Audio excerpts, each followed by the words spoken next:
Hello students, मैं Rakesh Dhasmana maths point में आपका स्वागत करता हूँ। Let us start.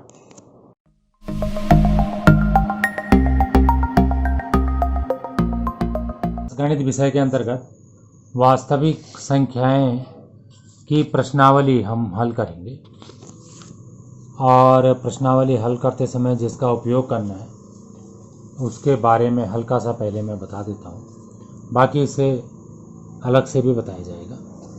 यूक्लिड विभाजन प्रमेय का दो धनात्मक पूर्णांक a और b दिए रहने पर ऐसी अद्वितीय पूर्ण संख्याएं q और r विद्यमान है कि a बराबर bq प्लस r, जहाँ पर जो r है 0 के बराबर है या उससे बड़ा है और b से छोटा है। तो इसका मतलब ये हुआ कि जैसे हमारे पास 7 और 3 दो धनात्मक संख्याएं हैं, तो a को मैं 7 मान रहा हूँ और b को मैं 3 मान रहा हूँ। तो यहाँ पर आप 7 को लिख सकते हैं 3 गुणा 2 धन 1। लेकिन अगर ये 6 होता तो 3 गुणा 2 और यहाँ पर क्या आ जाता, 0 आ जाता। तो इस तरीके से इसमें जो है ये r का जो मान है वो बदलता जा रहा है। अब अगर ये 8 होता तो क्या होता, तो यहाँ पे 3 दूना 6 होता और यहाँ पर ये 2 आता। तो आप देख रहे होंगे कि r का मान 0 भी आ रहा है, 1 भी आ रहा है और 2 भी आ रहा है। कब? जब b 3 है। तो 3 है b, तो 3 से छोटा आया और 0 से बड़ा या उसके बराबर आया। तो इस तरीके से इसका मतलब है। और दूसरा मतलब है कि अगर हम इसको नहीं बदलना चाह रहे, केवल 7 ही रखना चाह रहे, तो तब जो है Q और R जो होंगे वो अद्वितीय होंगे, मतलब 2 बदला नहीं जा सकता फिर, और 1 भी बदला नहीं जा सकता। ये दोनों अद्वितीय होंगे, मतलब ये बदलेंगे नहीं। ये तभी बदलेंगे जब यहाँ 7 का 6 होगा या 8 होगा। जो भी हल्का था ये अभी इसका परिचय, अभी इसे विस्तार से करा जाएगा बाद में। अभी हमें केवल प्रश्न करना है। तो प्रश्न के लिए ये प्रश्नावली हमारी 1.1 है। निम्नलिखित संख्याओं का एचसीएफ ज्ञात करने के लिए यूक्लिड विभाजन एल्गोरिथम का प्रयोग कीजिए। 135 और 225, 196 और 38,220, 867 और 255। तो ये हमारे पास सवाल आ चुके हैं। धीरे धीरे करके समझते हैं, कुछ भी कठिन नहीं है। तो ये सवाल आपके सामने आ चुका है, इसका हल पहले से करा है, जिससे टाइम बचेगा। कौन कौन सी बातें समझनी हो आपको बताई जाएंगी।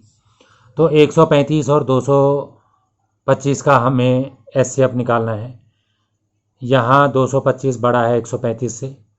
हम 225 और 135 पर यूक्लिड प्रमेय का प्रयोग करेंगे या करने पर प्राप्त करते हैं।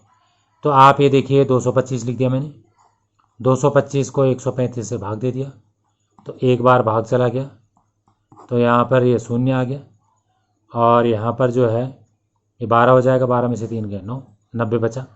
तो इसी को लिख सकते हैं 135 गुणा 1 और शेषफल ये यहाँ पर आ गया। तो इस लाइन को आप समझ गए होंगे ये कहाँ से आई। क्योंकि शेषफल 90 0 नहीं है, इसलिए हम 135 और 90 के लिए यूक्लिड प्रमेय का प्रयोग करके निम्नलिखित प्राप्त करते हैं। अब यही प्रमेय किस किस पे लगानी है? 135 और 90 पर लगानी है। तो ये 135 लिख दिया मैंने और यहाँ पर मैंने 90 लिख दिया। तो 90 का भाग इसमें एक ही बार जाएगा और शेषफल आपका 45 हो जाएगा। इसी को हम ऐसा लिख सकते हैं 135 बराबर 90 गुणा 1 धन 45। ऐसा ही क्यों लिख रहे हैं? क्योंकि पीछे पढ़ा था ना, a बराबर BQ प्लस R, उसी के तरीके से इसे लिखा जा रहा है। हम नए भाजक 90 और नए शेषफल 45 को लेकर यूक्लिड प्रमेय का प्रयोग करके निम्नलिखित प्राप्त करते हैं। क्यों करते हैं आगे? क्योंकि ये 0 नहीं है, ये 0 नहीं है, इसलिए आगे बढ़ा रहे हैं। अब हम 90 और 45 पे बात करेंगे, जो कि यहाँ पे मैंने अभी पढ़ के सुनाया था। तो 90 को अब आप 45 से भाग दे दोगे तो भाग 2 बार चला जाएगा। इस बार शून्य हमें प्राप्त हो गया है, तो इसी 90 को हम 45 गुणा 2 लिख देंगे और धन शून्य। यहाँ शेषफल शून्य प्राप्त हो गया है, इसलिए प्रक्रिया यहाँ समाप्त हो जाती है। अगर आप ऐसा नहीं भी लिखेंगे कि समाप्त हो जाती है, तो इसे नहीं भी लिखोगे तो चलेगा। चूँकि इस स्थिति में भाजक 45 है, इसलिए 135 और 225 का HCF 45। तो परीक्षा में आपने इतना ही करना है। जो मैंने इस पेज में करा वो हमारा रफ वर्क था, और जो यहाँ से यहाँ तक लिखा है वो हमारा फेयर वर्क है। इतना ही आपको पेपर में करना है। लेकिन इसमें क्या क्या से बातें हैं उसको मैं थोड़ा सा एक्सप्लेन कर रहा हूँ, उसे पेपर में मत करना जब तक बोला ना गया हो कि ऐसा करो।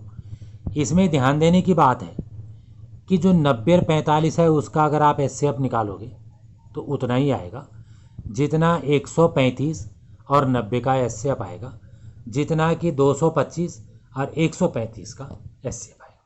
तो ये बहुत इंटरेस्टिंग बात है। भले इसमें इसकी डिटेल में आप जा सकते हो, पर फिर भी अभी मैं केवल इतना ही कह रहा हूँ कि 90 और 45 का और 135 और 90 का और 225 और 135 का HCF एक ही है, जो कि 45 है। एक और मज़े की बात है, इसमें लिखी है, मैं पढ़ के सुनाता हूँ। भले ही पेपर में नहीं लिखना आपको। यूक्लिड विभाजन एल्गोरिथम न केवल बड़ी संख्याओं के HCF परिकलित करने में उपयोगी है, अपितु यह इसलिए भी महत्वपूर्ण है कि यह उन एल्गोरिथमों में से एक है जिनका कंप्यूटर में एक प्रोग्राम के रूप में सबसे पहले प्रयोग किया गया। तो कितनी मज़े की बात है, इसे आप अनुमान लगा सकते हैं। जो भी है, यहाँ से यहाँ तक पेपर में नहीं लिखना है, इसलिए मैं इसे काट देता हूँ। पेपर में वहीं तक लिखना था। अब जो है आप इसका दूसरे भाग में आ जाइए। 196 और 38,220। यहाँ 38,220 बड़ा है 196 से।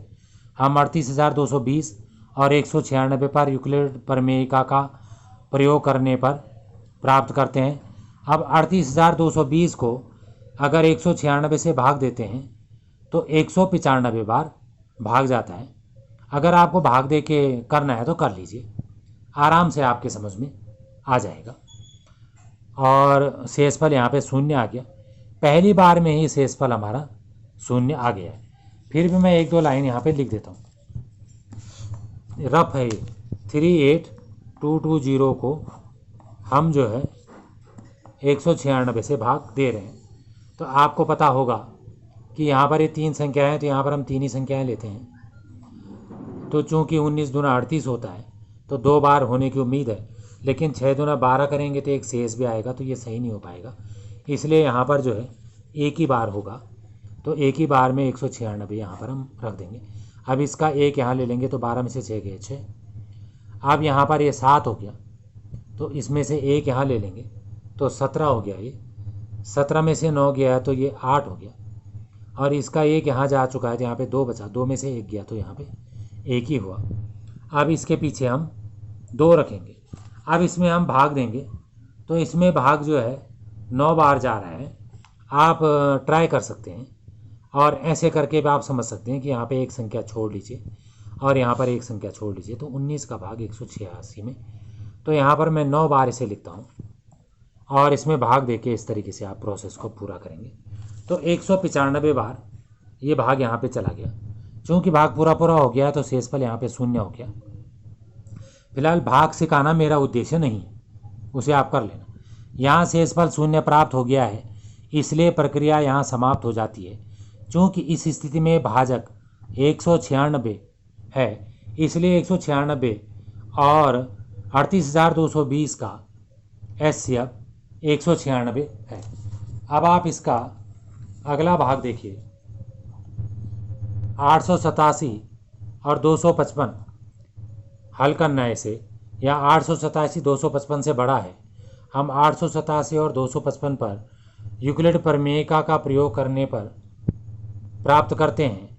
886 में 3 बार भाग गया इसका और 102 शेष रह गया।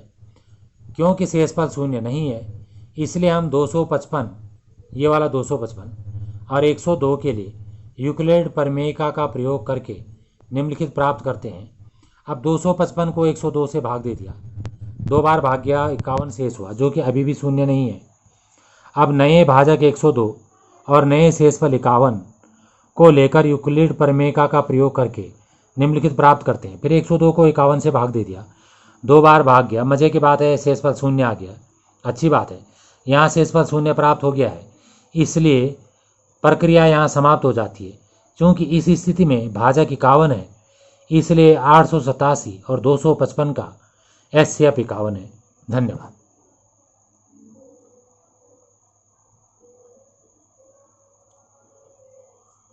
अगर आपको वीडियो पसंद आई हो तो इसे लाइक करें, शेयर करें, सब्सक्राइब करें और लेटेस्ट वीडियो जानने के लिए बेल आइकन को प्रेस करें। और अगर आपका कोई डाउट हो तो फीडबैक में मुझे शेयर करें। थैंक्स।